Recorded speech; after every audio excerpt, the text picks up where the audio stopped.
So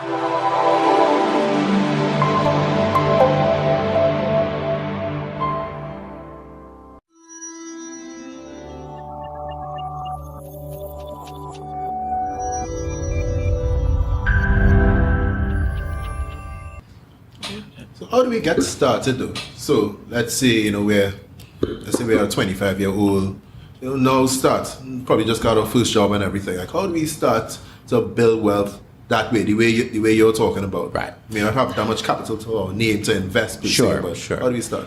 Well, first, not everybody's an entrepreneur, and that's fair, right? You love doing podcasts. Being on this podcast is no fun for me. Right. You not enjoying it? No, well, it's okay. I don't know who wants to drinking, listen to what I have to living. say. It's all right. But you like to. Everybody has the thing they like to do. Right. So, what I'm saying, the mindset is, one, if we want to build generational wealth, we have to support businesses. Governments anywhere in the world, they make their money from the business sector. It has to be something that adds a value to the economy. You buy the shirt because you like it, because it stands out in your view, right? You buy that, I don't know anything about anything. Is that a chain? Necklace, whatever it is. You buy that because you like it, right? It has to add value. And the governments tax those things that add value. That's what governments have money. People think if they put the money with the government, which is not bad, it's the safest place.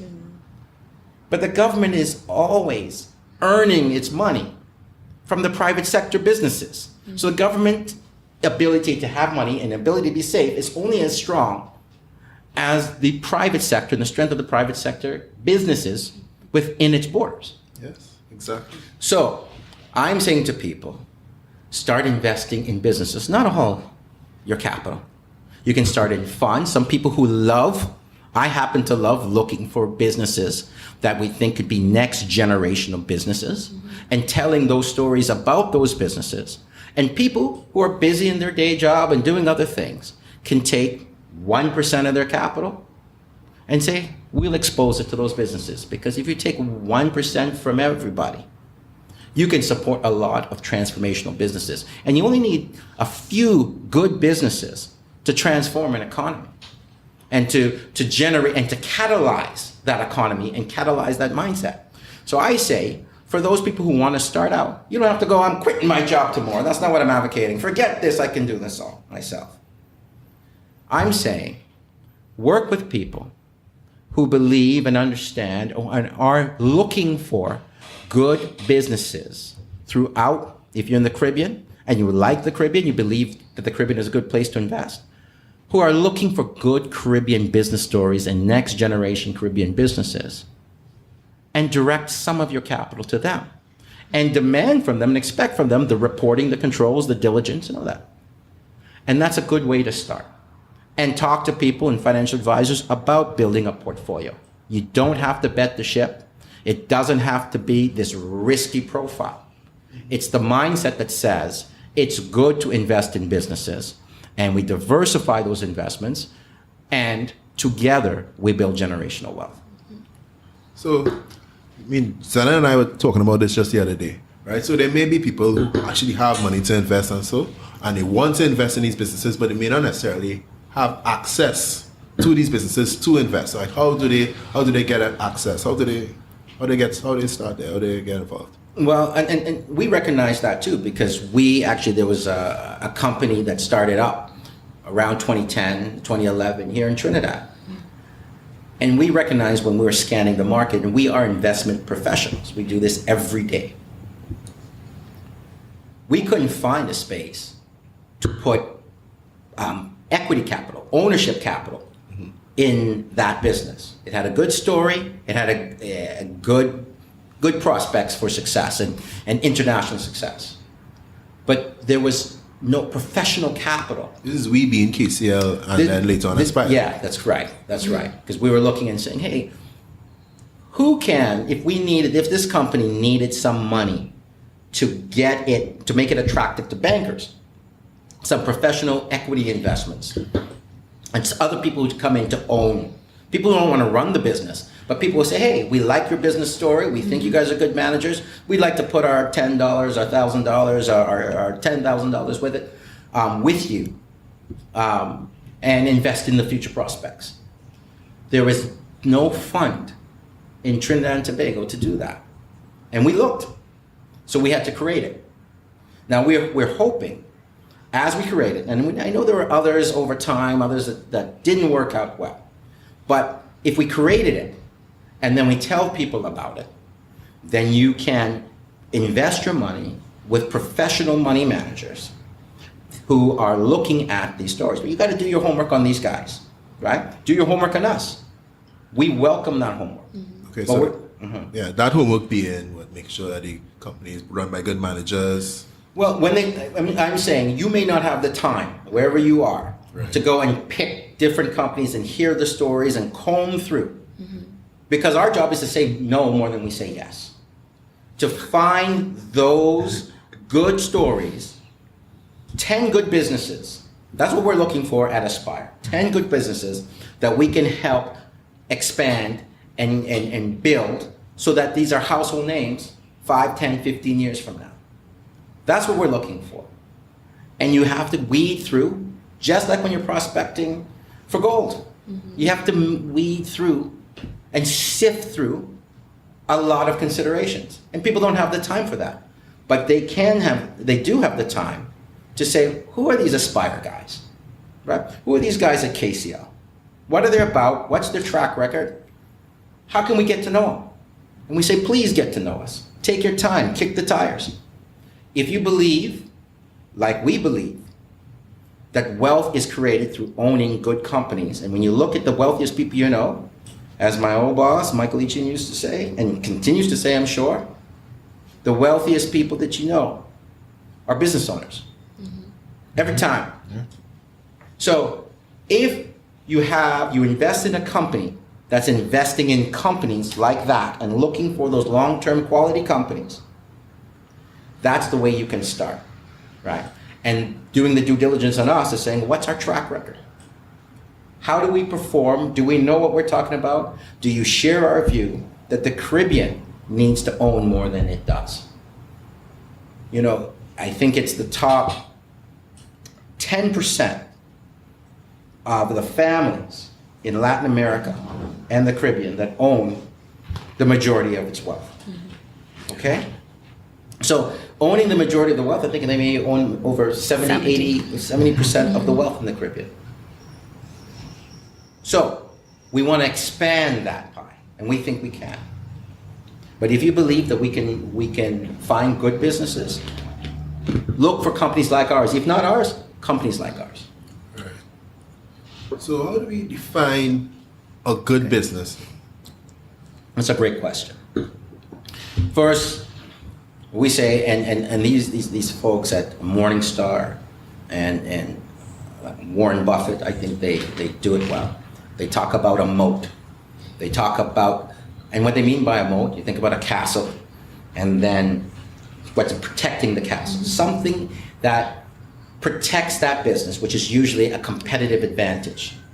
And more than a competitive advantage, they talk about that advantage being sustainable. What is sustainable? If you're selling apples, and I'm selling apples, and you're selling apples, what's the differentiator? At some point, someday somebody's going to buy your apples, they like your smile. Someday they're going to buy your apples, they like your smile. And someday somebody's going to buy my apples because they like my price. And when I reduce my price, you got to reduce yours, and you got to reduce yours. That's a commodity business. There's nothing that differentiates the apple.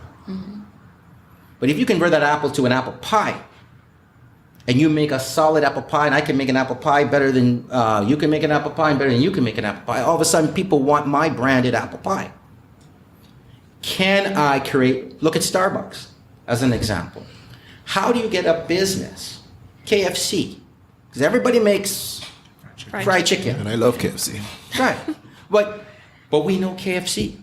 There's something that's their moat. They have the secret recipe. And how can anything be secret in this day and age? But somehow they've been able to build that franchise and build that brand and protect that business. So you look for that. You look for companies that have a sustainable competitive advantage, something that differentiates them from the others in the market that they can defend and protect for years. the folks at Morningstar, Warren Buffett, they talk about 5 years to 10 years. And if you could get companies that can go out to defend it for 20 years, it's difficult to find. But if you find those types of companies, you say, wow, you really have a differentiator here. Mm-hmm. And these days you talk about a 10x differentiator. Are you 10 times better than your next competitor? It doesn't have to be a successful business, particularly when you're playing in the middle markets where we play, companies that are expanding. But you still have to be better. So that's one. But just because you build a better mousetrap doesn't mean that you're going to be successful. So we look at your governance and your ethics. So the character of the company and the controls around the company. And I said governance, not management. I'm not saying management isn't important, but management changes. You get an offer from someone else, your family decides they're going to move somewhere. So we can't just bet it on management. For the government system. The system that you're putting in place or you're willing to put in place, okay? That you're willing to put in place to protect your business. Do you have a board? And you don't always have to have some crazy, huge board and become bureaucratic. We're looking for businesses that are nimble and agile when it comes to serving their customers and innovative. But they think and they build an infrastructure to support growth, support them 5, 10, 15 years in the future, right? They're thinking that way so that there's a transparency. I was speaking about trust earlier, that you can trust management, governance systems, and you can trust that you can see through what they're doing with your capital, okay? And they're happy to show you. So we look for those things. Those are two of the key criteria, right? And do you think, so within those governance systems, it's important to kind of focus on continuous, because we talk about innovation and a lot of people come up with these unique products or unique offerings, but then you see, if you look back, you know there are these major companies that have failed 10 years later. Right. Because they didn't continue to innovate. Exactly. And they adopted kind of traditional systems. Right. So how do you judge a company's, yes, we don't have a crystal ball, right. but how do you judge a company's kind of value system in that way to continue to innovate? And it's tough, and that is the culture of the company as well. If there's anything in this podcast and this conversation that we're having tonight that is the key takeaway, to me, It's everything. Is everything. Every single thing, every word. It's everything. Is the need for an innovation and an innovative mindset within the Caribbean, supporting our creatives, supporting those people who come out with those next gen ideas. The world over as well. The world over. Yeah, the world over. Yeah, so we have a Caribbean focus in my company, so forgive me for that, but That's fine. It is that need to think innovatively and say, okay, do you have that culture? When a company starts to do well, you may forget that the competition is looking. Yeah. And you have to continue to differentiate. And if you don't have that culture of differentiation, I don't care if you're a business or a country, okay? You're going to be taken over. You're going to be a net importer as a country because you're not investing in innovation, and technology is going ahead of you, and you're going to stand there, and then somebody's going to show up at your shores one day and take what you have, right? So you have to keep innovating, and you have to have that mindset. And now if the companies, you can only look to their systems and the structure and where they invest. Are they investing in window dressing for short-term performance? Or are they investing in innovation? What's their R&D budget like? Now, not every business has R&D in that way, but they may be thinking about how do we innovate to deliver better service to our customers? All the time. It could be small things, but it makes a difference to the customer because it really matters. But you have to see that in the culture of the organization. Because you could see that with like Apple. Yeah. How it kind of went dormant for some time. Then Steve Jobs came back and brought it back to what it is. Well, has been. And then you look at Blockbuster, which no longer really exists. Right. Because they didn't take advantage of current trends and they refused to innovate. Right. And Netflix has come and Right. taken over. And I think there's a difference in terms of investing in innovation versus investing in a technological platform. Right. Yes. And when you get stuck in a platform, you know, my time it was albums and Right. Yeah. beta, a VHS, you know. So that was it. But if you invest in that as opposed to watching, okay, how do we innovate? How do we keep current with what our customers are seeking? Right. And even if the industry is failing, how do we move to another industry? You see that in the broadcast industry right now. Yeah. They're questioning, well, what is the platform? How do we distribute content? How do we protect content? Exactly. And the winners are going to be those who figure out what the customer wants. And if you don't have that mindset built into your culture, because it can't be built into a given manager, it has to be built into your culture of the organization. We have a sign up here that says culture trumps vision. The culture of the organization is going to drive that, whether you get lazy or you continue to innovate throughout. So Kerwyn, the culture of Trinidad right now, as you said before, it's more of a employee as opposed to a owner culture. How do we make that shift from employee to owner as a society? Well, see, I think, because I say the talent is immense. I often describe the talent that I see throughout the Caribbean. People with degrees falling off the side of their cards, right? Well educated, know a lot, but when it has to take that step that is considered to be risky, people stop. I've also said that I have relatives that live on islands, but don't know how to swim. Now, I'm not saying by any means you're one of those. I'm one of those relatives. And I'm not saying I'm a strong swimmer by any means, right? But the education that we would have received as youngsters is that the sea is dangerous, which is true. The solution, stay away from the sea.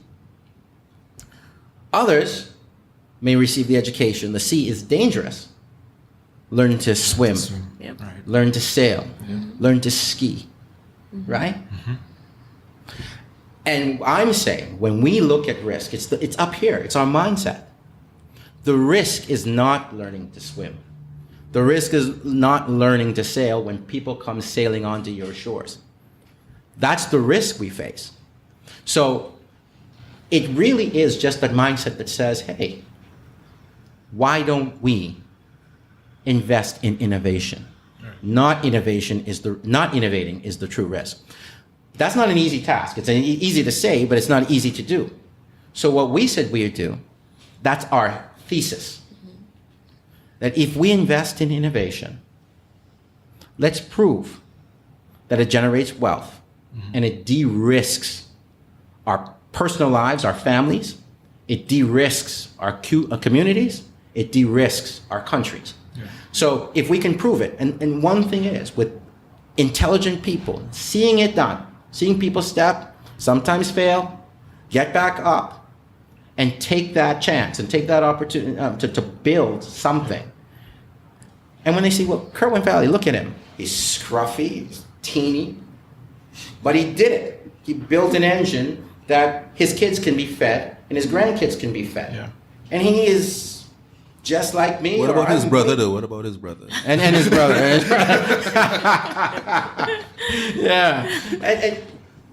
But when you see someone who is no more talented than you, do something. That's part of the message. You said, maybe I can do that. What did you do? I bet on me. Yeah. Right. So, what do you think the difference between rich and wealthy is? Okay. I guess it's a great question. The way I look at wealthy is how far you can provide or you can sustain your families, right? And when you see wealth,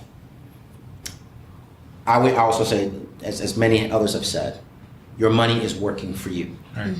You can be rich working in a great job for someone, right?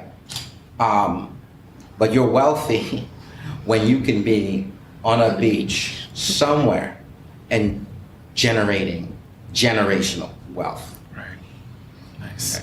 Wealthy, yeah. Yeah. So I know in one of your presentations you define true wealth as peace of mind, joy, laughter, courage, continuous learning, and all that, all that nice stuff. Right.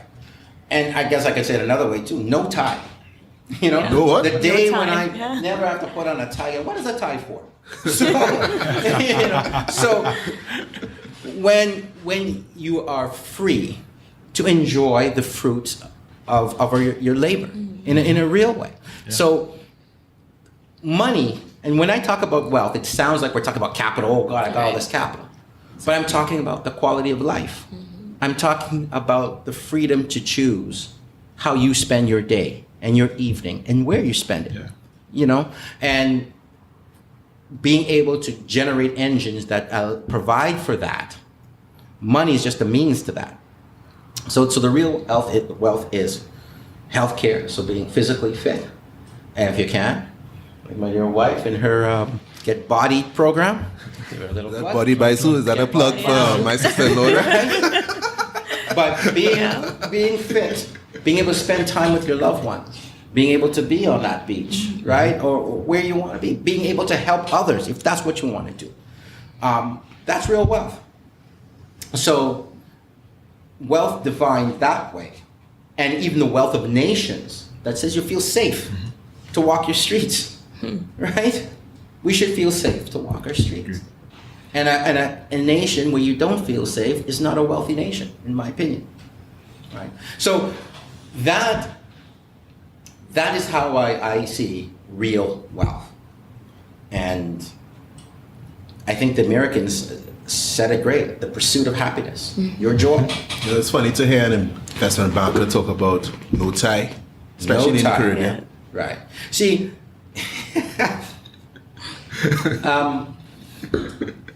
there are a lot of trappings of wealth and materialism, consumerism. That's all fine. But I was content once I could make sure that my kids get a quality education. And everything else was gravy. If I drive a nice car, if I get a nice suit, it all becomes gravy because the real wealth is inside. The real wealth, for me anyway. So wealth is intrinsic, really. To me, it's intrinsic. To me, you can have millions and billions of dollars and be miserable. And there's some people just really happy with a fishing rod made out of a branch of a tree branch and some string. Happiness comes from inside, within. And all those trappings to look the part doesn't necessarily mean you are the part. True. Right? So some of us like a little old cognito, walk around. Others want to show, hey. But you should be free to do whatever makes you happy that way. I'm just saying we need to believe in ourselves, right? And build our countries. When we continue to import, and I think Aliko Dangote said this, a wealthy African, That's Nigerian. Dangote, that's the African conglomerate that owns. Yes, that's right. Nigerian conglomerate. Right. He said, when you import, right, commodities not commodities, appliances and everything, when you are a net importer, you're importing poverty, right? And we like all those trappings. Those trappings are great. But I'm saying, how many of those things could be made and purchased in the Caribbean, if you could, or wherever you are, whatever you are, your nation state, and build your country, Right. So that innovation is local.